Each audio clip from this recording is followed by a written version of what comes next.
A ver, niños.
¿Qué características tienen los protozoarios? Que son unicelulares. Y los metazoarios son pluricelulares. Ya. Como aquí todos son unicelulares, toditos tienen una sola célula. ¿Por qué se los diferencia? Se diferencian por su movimiento. ¿Verdad? Movimiento. O sea, cómo se mueve. Unos rizópodos. O sea, entre paréntesis, pseudo. Otros flagelados. Mediante flagelos. Otros ciliados, los cilios, y otros los esporozoarios, que no se mueven, ¿verdad? Ya. ¿Hasta aquí está bien? Muy bien. Ahora, si los protozoarios se clasificaban de acuerdo al movimiento, ahora los isópodos, es fácil decir, ¿cómo se mueve? Si uno se mueve así, pues, es un isópodo. Pero se mueve así, es un flagelado. Pero se mueve así, es un ¿entienden? ¿Verdad? Pero si no se mueve, es un esporozoario.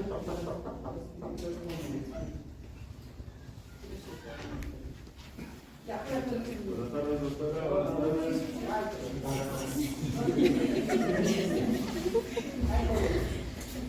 Bueno, ahora estamos en los isópodos. Los isópodos, aquí todos se mueven mediante la emisión de CO2. Ahora, si todos se mueven así con la emisión de CO2, ustedes siempre van a ver, no saben cómo va a ser unos más, otros menos, ¿verdad? Entonces, ¿cuál es la diferencia aquí? Aquí la diferencia es el núcleo. ¿Recuerdan? El núcleo. Su característica es por su núcleo. Por su núcleo. Ahora, ¿entre quién se diferencia y quiénes están aquí? Aquí van a estar las entomeros.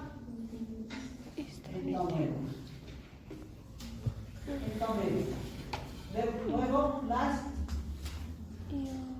endolinas. Luego las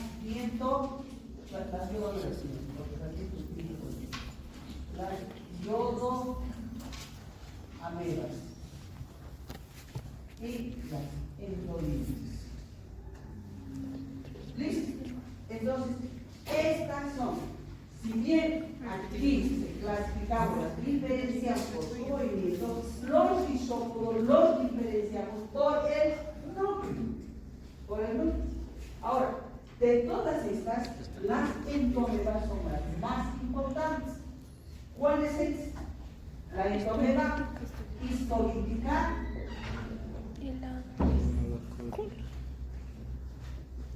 y la entomeba cólica.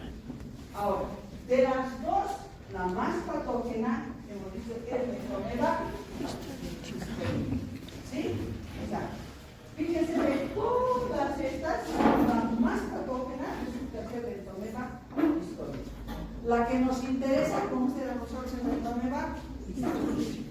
Todas las demás son comensales. ¿Qué quiere decir? que viven, alimentamos, damos esa protección, pero no nos hacen daño, ¿no es verdad? Las endolimas, radiodomebabus, etcétera, etcétera, los únicos, en el caso, hay única más que nos aparece, las dicoaminas.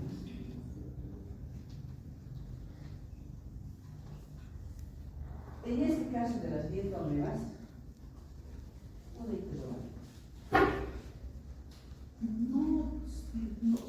no siempre ellas son patógenas, pero dadas ciertas características, sí tienen patogenicidad. ¿Ya? Hay un estudio que se ha hecho, por ejemplo, en el Alto, que, es bastante severo en las diarias, pero siempre se ha encontrado en toda una escuela, en los niños.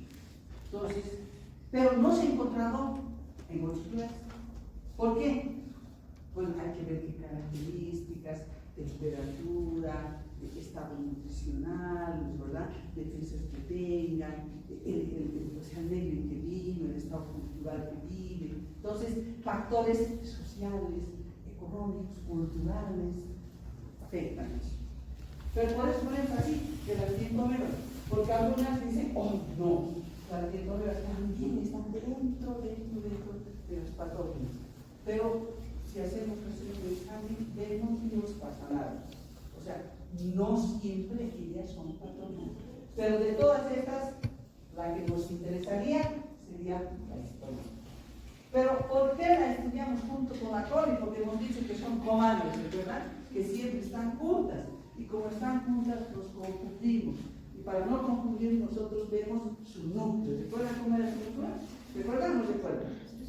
Yo no recuerdo nada, ¿ustedes? ¿Les han pasado ya todo? ¿Todos tienen este tema? ¿Sí, sí o sí no? Sí. Entonces, vale. Bueno. También se recuerda hasta aquí, ¿no? ¿También? Ya.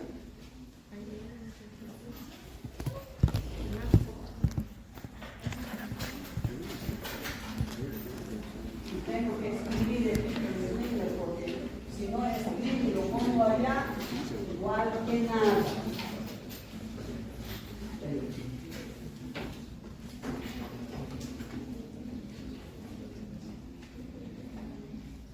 Sí. Es que si comenzamos nos hemos quedado, ¿no? Ya. Ahora, ¿qué vamos a hacer?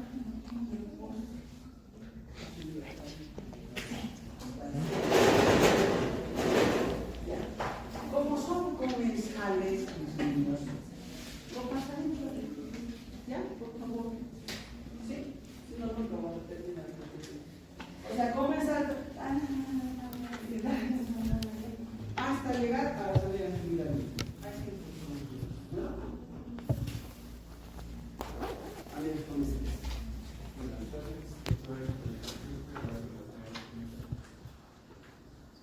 Para su clasificación, nos dice que en el tubo digestivo puede estar colonizado por 6 tipos de aneos o de parásito. En este caso, 4 son del género de las entamoebas, que tenemos a la Epiphyllalis, la dispar, la Harmani y la col. Y 2 no son de este tipo, son otras especies diferentes, y es el caso de la Eloima magnana y la Iodomaera de Bussi. De todas sufren un proceso de enquistamiento y de procesorio, excepto la entamoeba cultivaris, que se da de manera directa a través del procesorio. Aquí podemos ver una imagen para poder diferenciar entre todas ellas sobre los procesoritos y los quistes. En el primer caso sobre la entamoeba poli, la entamoeba Harmani, la entamoeba de poli, la entamoeba magnana y la Iodomaera de Bussi. Empezamos con la entamoeba Harmani. Algunas características generales. Los procesoritos tienen entre 4 a 10 micras. El hábitat es el intestino grueso y no es invasivo. Como tal, la característica más principal es que es pequeño. Es literalmente igual que la entamoeba histolítica, solo que su tamaño es la diferencia. Aquí hay una imagen de la entamoeba y la morfología de los quistes. Sí, como está muy bien, así pasa para que lean ustedes. ¿Ya? Porque les gustan los intereses. Les gusta, por eso están. Para que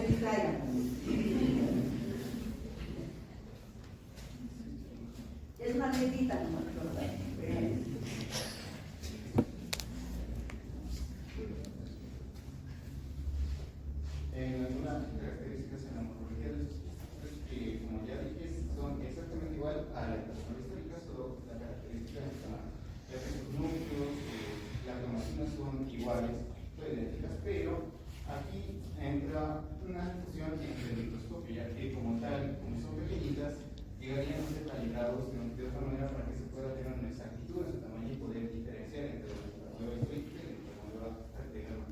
Sí, perdón, puedo ir.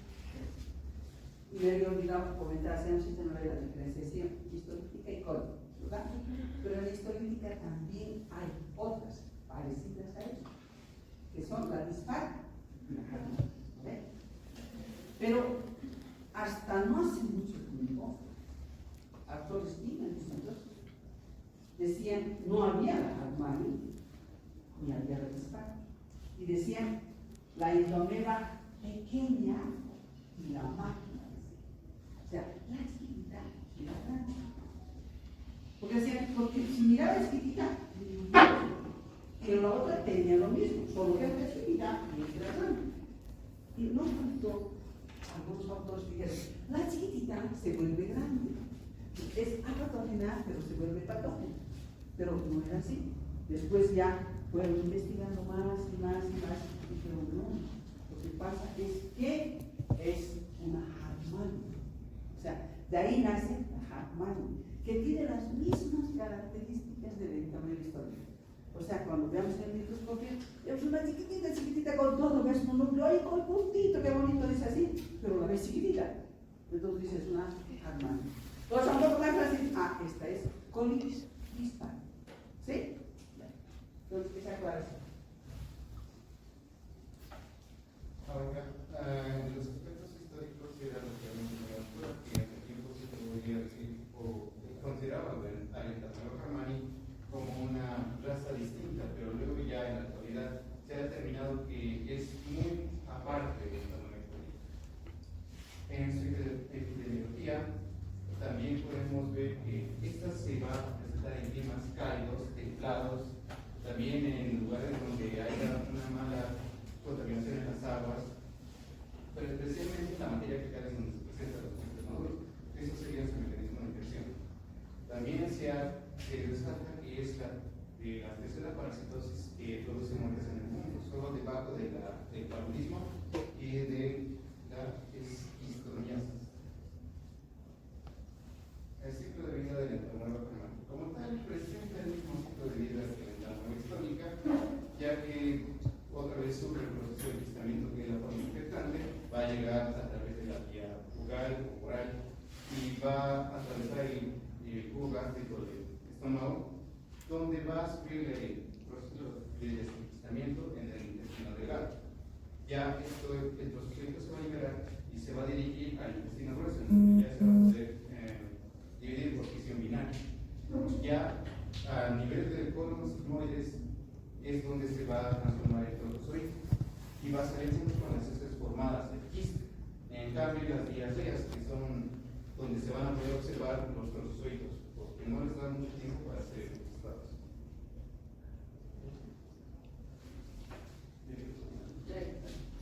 Y así sucesivamente. ¿Para qué otra vez repetir? Es el mismo ciclo, toditos, ya tiene el mismo ciclo. Ahora, los mecanismos de transmisión. Como ya lo mencioné, se puede encontrar en climas templados y cálidos, también en países con recursos bajos sanitarios y en personas que practican el tipo de relación sexual fecal oral. Ahora, los mecanismos patogénicos. El entamelo Hartmanni como tal es una comensal, por lo que se le ha definido que no tiene una acción patógena. También las manifestaciones clínicas no es patógena a menos que las defensas de los organismos sean bajas, en donde puede producir dolor abdominal y fatiga de los primeros estudios. Las características del entamelo Hartmanni que lo diferencian de la historia, como tal, que es apatógena, el tamaño de los trozoides, de los quistes, también que presenta movimientos lentos, retiene sus vasos cromatoroidales y tiene uno de los núcleos. Hay una diferencia entre lo que Hartmanni, histolítica y dispar, por si acaso. ¿Ya? A ver, digo hay ciertas diferencias entre la soviética, Harmani y Hispana. Dos mencionan. ¿Ya? Ahí les estoy dando una diferencia. Y algo que decía su compañero muy interesante, ya. Es decir, que las comensales apatógenas, algunos sí podrían estar. Bueno, eso se dice, pero la verdad que no es que ellas se vuelven patógenas, sino que el ambiente se proporciona para que sean agresivos. Si nosotros somos tranquilos, bien, ¿verdad? Pero vienen grupos revolucionarios y ves que empiezan a gritar, de un momento todos están gritando igual que ellos, ¿no es verdad? Pues eso pasa. Cuando el intestino está en ellos, ya hay un proceso, digamos, diarreico causado por otro parásito o otra causa. Entonces, ese efecto hace que ellas no sean causantes, o sea, sino que empiecen a multiplicarse. Entonces, empiezan a multiplicarse y el proceso diarreico que debería durar, digamos, 2 días, 3 días, dura 5, dura 6 días, pero no son los causantes, sino que lo que hace es multiplicarse. Nada, ¿ya? Ya eso le llaman patogenicidad, o sea, que no se vuelven patógenos, sino encuentran el ambiente adecuado y se multiplican. ¿Ya?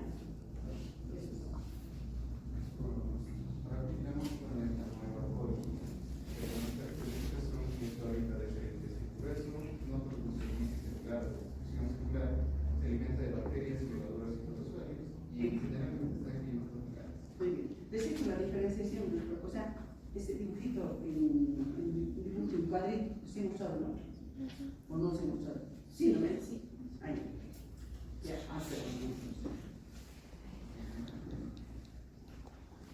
porque todo esto en práctica, vamos a ver, en práctica.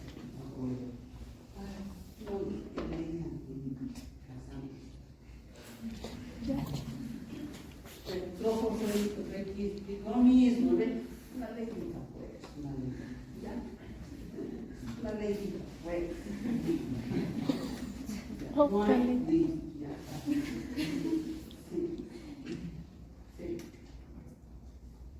Sí. Ya. La profilaxis, ¿qué profilaxis? Cuidados, ¿no? O sea, alimentos, máquinas que lavarse, etc. Cuidarse de todo, pero ¿quién se cuida? Nadie, ¿verdad? ¿Por qué? Porque somos así, o sea, nuestro medio cultural, si vamos a comprar al mercado, ¿qué les dicen a la que está vendiendo? Probar, nos dicen, ¿verdad? Una cosa, probar, y si no pruebas, cuando vas a comprar más tienes que probar, ¿lo ves? Caramba, qué cosa nomás trae. ¿Qué más hace? ¿Así? ¿Verdad? El fuerte nomás para detenernos. A ver, sí, esto es una alegría también. Ya, repaso. Aquí, fíjense aquí, les he hecho una diferenciación entre entomera histolítica y entomera alcohólica. Usted dice que una es patogena, la otra no. Entonces, ahora sí van a notar. Pregunta de examen. Anote, escriba, porque después yo les pregunto y nadie contesta, por eso yo les aviso. Solamente les pido que expresen diferencias entre entomera histolítica y entomera alcohólica. Me dicen, la una se mueve, la otra no se mueve. La una está y la otra está. No sé quién es la tal ni quién es la cual, pues, ¿no es verdad? Entonces, por lo tanto, no van a preguntar, pierden la respuesta. Entonces, sepan ustedes dar las respuestas. Las respuestas me dirán, en el trofozoide, tendrán que poner ahí trofozoide, ¿qué tiene? Todas estas cosas van a encontrar. Lo mismo en la cosa. Ahora, en el quiste, que es que es poco claro. En su núcleo, ¿cómo es su núcleo? Su carizoma central, como decía bien. Aquí excéntrico y aquí es irregular. Perfecto. Pero ¿cómo me contestan, niños? El uno se mueve, otro no se tiene 4 núcleos y tiene 8 núcleos. ¿Quién? ¿Lo ve? Ya. Su núcleo, fíjense que esto dice, el núcleo es central y el otro es excéntrico. ¿Es correcto? El núcleo es central y el otro es excéntrico. Dentro del núcleo, el cariosoma es el central. ¿No es verdad? Pero ¿qué me dice? Céntrico y excéntrico. El uno se mueve, el otro no se mueve. Así me pone. Entonces, el uno tiene barras, el otro no tiene barras. Pero no pone quién. Y me dice, el trofozoito. En el trofozoito hay esto. En el quiste hay esto. En el núcleo hay esto. Allá es diferente. Entonces digo, pregunta de examen, se y todo entra. Ahí está. Listo. Primera pregunta. Mal. ¿Ven? Mal. Ya. Entonces, aquí está, les estoy dando las diferencias, por si acaso, pasa el mismo. Pero, espera. Leamos, por favor. Leamos. ¿Qué dice? A ver, léete. Bueno. Sí. Léete. Los núcleos de estos organismos, la cromatina en el centro de estos núcleos es cromatina cariosómica. En la parte externa se muestra la cromatina periférica. Todos los núcleos presentan la cromatina cariosómica, no todos presentan la cromatina periférica. Ya, vamos allá. Ya, la cromatina cariosómica en estos núcleos es pequeña y excéntrica. La cromatina periférica es seccional. Es fina y irregular, rugosa y irregular, o no existe. ¿Cómo es? A ver. ¿Qué es? ¿Qué es? ¿Ah? ¿Fina? ¿Qué es? Aquí está el que decir, ¿esto cómo es? ¿Es así o como esto? ¿O no? ¿Qué es? ¿Fina? Entonces, ¿de quién se trata? ¿De quién se trata? De la historia. ¿De quién se trata? De la historia. De la endomema histolítica. La que sigue. La cromatina cariosómica es grande y excéntrica. La cromatina periférica es fina y irregular, rugosa y irregular. ¿Cuál sería? A, B, C. ¿Cuál sería? La B, ¿no es verdad? Es esta, ¿no es verdad? Perfecto. Porque esto dice que es excéntrico. Entonces, ¿de quién se trata? De la columna. La primera se trata de la histolítica y esta de la columna. ¿Pero es el parásito o es el núcleo? El núcleo. Exacto. Ya, la que sigue. Aquí. Muy bien. Ustedes ven, ya otros sorpresas. Esto es por el de cuerpos vegetales. Esto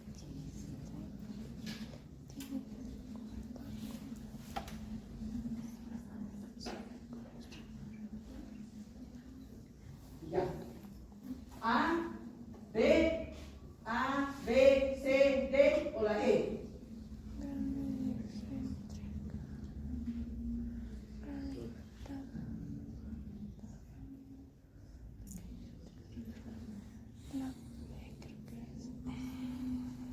Son los cuerpos cromatográficos.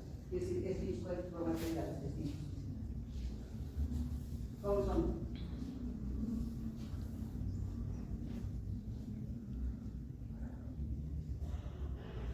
¿Nada? La que sigue. La que sigue.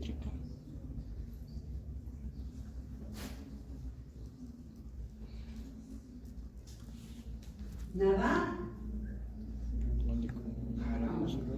Dejas. Y pasa. Que ahora le van a dar un putito por los hijos. ¿Cómo no vamos? Ya, aquí.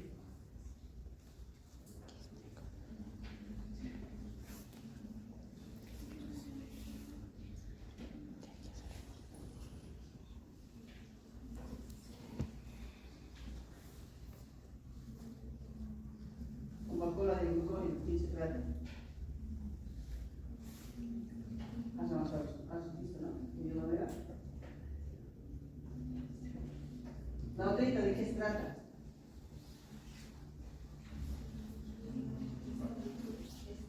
Cistolítica. ¿Por qué dices que es cistolítica? Tiene glóbulos muy bien. ¿Y esta? La coli, porque tiene bacterias. ¿Y la otra? ¿La otra? Se les ha dado. ¿Por qué hay que revisar? Ya ustedes lo tenían todo esto, lo tenían ustedes. Todo lo que les doy tienen que revisarlo. Tengo que calificar. Ya, queda pendiente eso y dos más merecen. Dos más, pasa. Ya, valiéndome a frase, ya les he explicado la historia. Una cosita. Hemos dicho que el trofozoito es lábil, ¿no es verdad? Que tiene la vida frágil, ¿no es verdad? Y el quiste sí es resistente. Si ingerimos el quiste a este nivel, ¿no es verdad? Que los jugos gástricos empiezan a atacarlo, se transforman en una quiste, etc., ¿no es verdad? Pero si se ingiere el trofozoito, ¿qué pasaría? ¿Qué pasaría si se ingiere el trofozoito? ¿Qué pasaría? Ya, ¿qué pasaría? A ver atrás. ¿No sabes? No, ¿Qué pasaría? ¿Qué pasaría si se ingiere el trofozoito? Muere. O sea, ¿por qué muere? Porque aquí se encarga, ¿no es verdad? Pero entonces, ¿cómo llegaría eso al intestino? ¿Cómo va a llegar al intestino? Porque vive solo como trofozoito. ¿Cómo llegaría? A ver. Resumen un poquito. Así solito, aquí se encarga de esto. Pero ¿cómo llegaría? ¿Cómo crees que llegaría? ¿Cómo llegaría? Algo que me tendría que neutralizar, ¿no es verdad? ¿Cómo quién tendría que neutralizar? ¿Qué tendría que neutralizar al jugo gástrico? ¿Qué pH hay? Entonces, ¿qué tendría que ingerir? ¿Y qué hay alcalino? ¿La leche no es? ¿Sí o no es?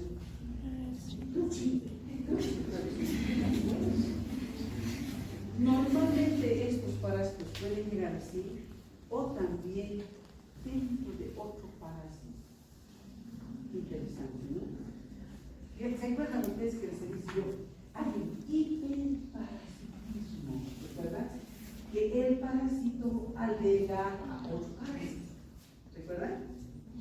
Entonces, aquí hay un parásito que se llama Enterobius y él dentro está el Plasmodium. Entonces, ingiere y está protegido, que cuando está aquí se libera, está bien. Entonces, estas dientomemas frágiles, para que puedan estar en el alma, y hay una incidencia en esos niños, en esas escuelas, ¿será que es otro parásito que está, por otro parásito de estar? No sabemos, ¿no es verdad? Porque muchas veces tampoco no pueden tomar, pero otro parásito sí, ¿no es verdad?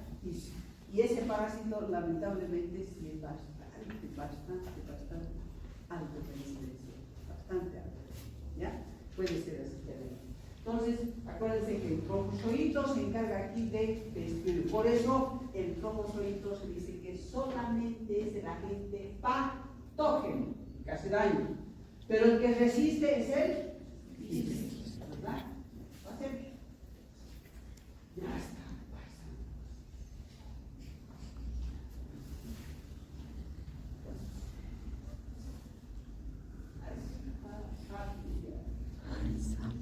La gingival, ¿dónde está la gingival? ¿Dónde está la gingival?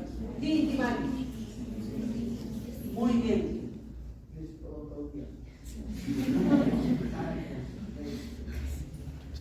Claro, para que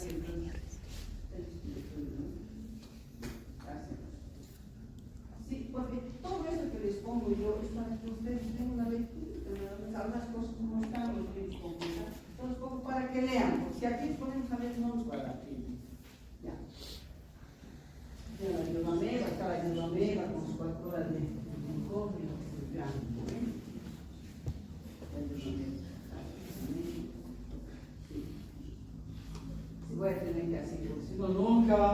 está todavía este tema de largo, etc. Ya. Tratamiento, es que tenemos paciencia, por favor.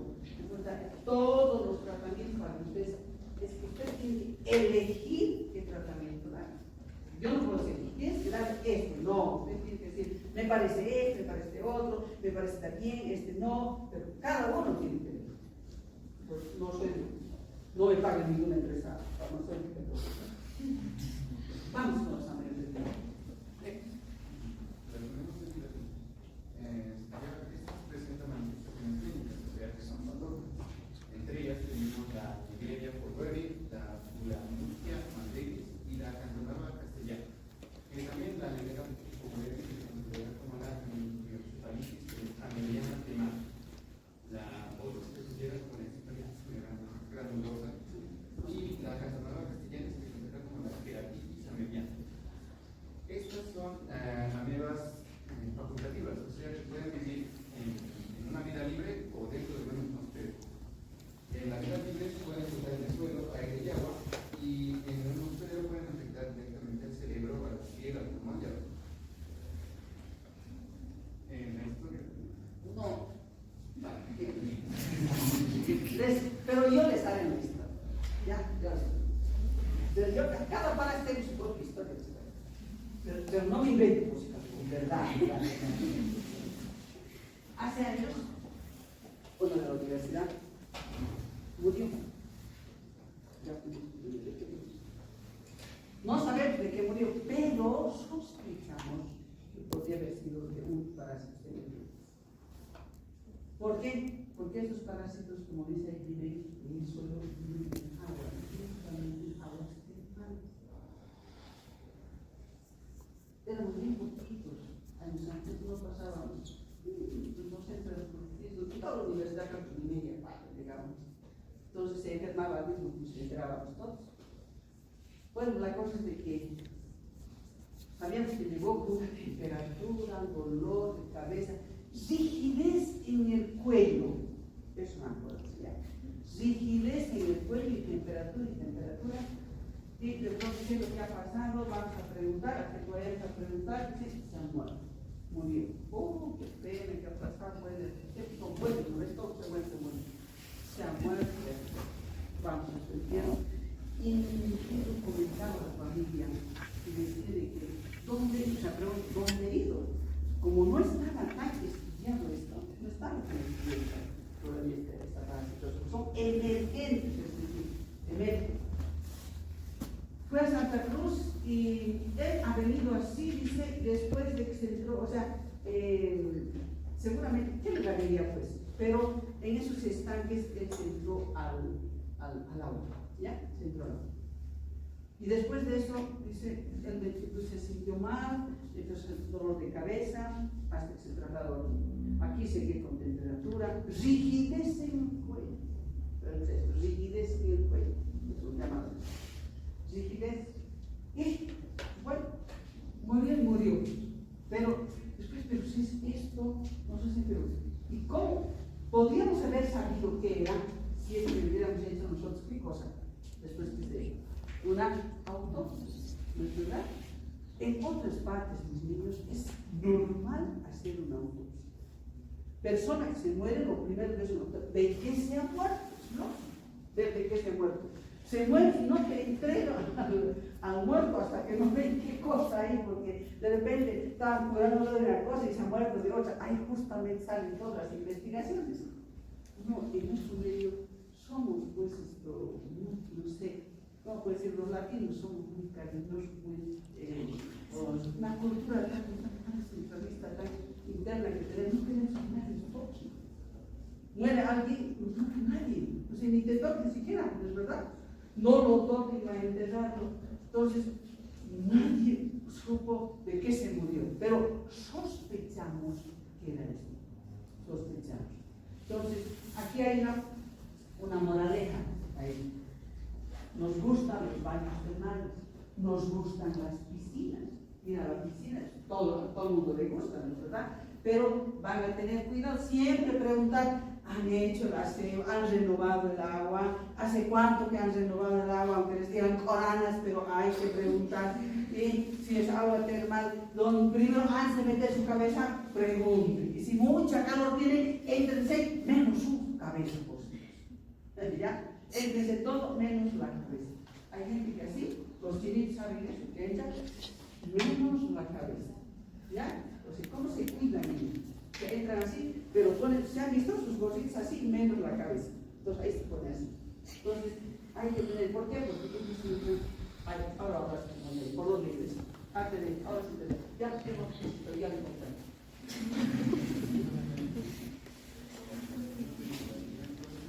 Se encuentran en agua dulce y también en salada.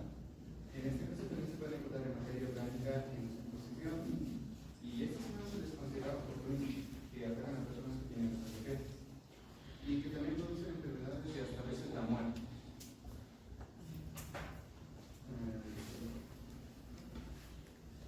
Empezamos con la Naegleria fouleria. Este es un amebo flagelado aeróbico que necesita oxígeno, de vida libre, patogénica típica de aguas dulces templadas, especialmente en aguas dulces, también puede estar en ríos, lagos, lagunas, etc. Actualmente se conocen como 8 tipos de ellas, pero los cuales se pueden llegar a diferenciar por su secuencia de adentro. También la Naegleria SCP se alimenta de bacterias del medio externo y que debido a las condiciones en las que surgen en el exterior desarrollan pseudopaquetes.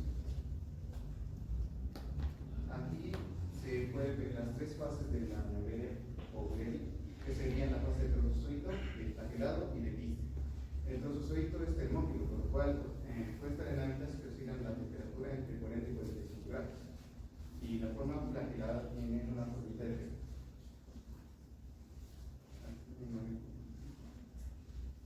Ahora sí, la forma de protozoito.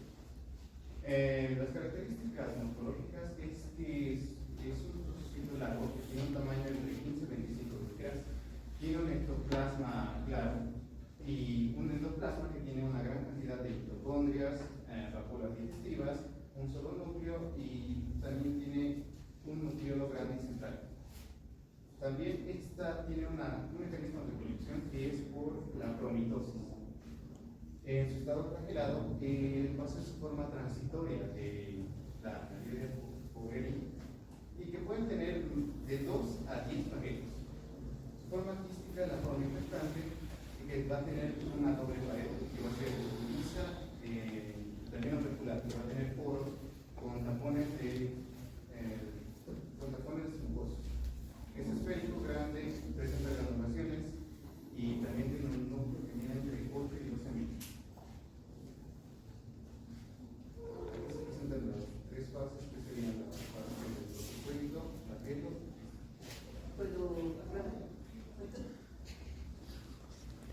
Muy bien, habla su compañero perfectamente. Solamente esta aclaración. Que aquí el trofozoito tiene 2 formas. ¿Ya? 2 formas. Ameboidea y flagelar. Es importante. ¿Ya? Tiene 2. Y la forma quística. Ahora, esta ameboidea, esto puede ser su compañera, se encuentra prácticamente en la parte, no sé si el nombre, y esta es la que se encuentra en 250. Exactamente. ¿No es verdad? Entonces, aquí esto nada más. Trofozoito, 2 formas. Ameboidea y flagelar. Y el otro que es la forma quística, que es protección, que es la que está, la que resiste prácticamente, ¿no?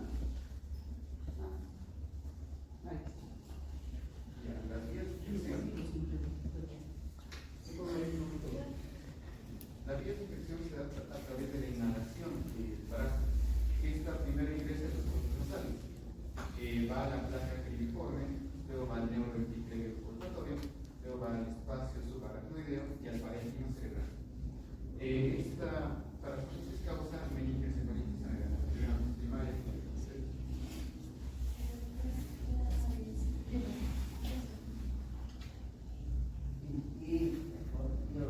No puede salir realmente y seguimos todavía con nosotros. Ya, o hablamos por avanzar, ¿puede ser?